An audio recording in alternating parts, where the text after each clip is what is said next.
While the true scope of the impact of police brutality is difficult to quantify, a new report indicates that more than 600 Latinos were killed by police or died while in custody in recent years. The report, released Thursday by UnidosUS in partnership with a group of researchers, scholars, activists and family members of Latinos killed by police, indicates that deaths of people of color are severely undercounted and much more needs to be done to produce an accurate database that collects ethnicity information. As part of its initial effort and awareness of the limitations of its method, the newly formed group, the Raza Database Project, analyzed 8 national databases that track police killings and use a combination of news reports and public records.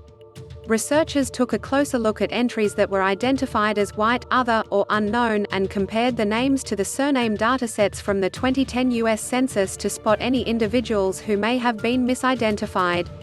Between 2014 and May 9 of this year, there were a total of 15,085 people who died in police custody or were killed in encounters with officers, according to the report.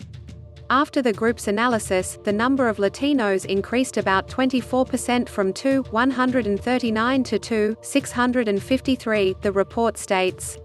The number of deaths of Asian Americans, Pacific Islanders and Native Americans also increased significantly.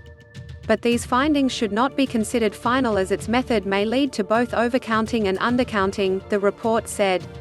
Roberto Rodriguez, the project's director, said that the group's estimates are not comprehensive, but they offer a more accurate look, especially because of the gaps in government-level data collection.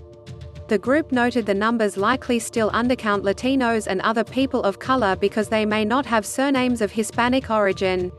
In recent years, a number of activists and media outlets have taken it upon themselves to collect data of police violence because there is no federal database of information.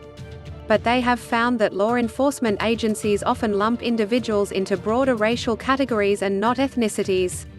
There's no standardization of how people are labeled and there's no centralization, said Rodriguez, who is also an author and former associate professor at the University of Arizona. All of these groups are doing the government's work. Janet Murguía, president and CEO of UnidosUS, said the group's findings are a disturbing indication that over-policing in communities of color might be more widespread than previously thought.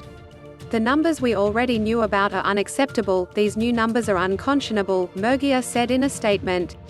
This data demands immediate consideration by those in Congress who are working on much-needed law enforcement reform legislation to ensure that their solutions truly reflect the scope of the problem.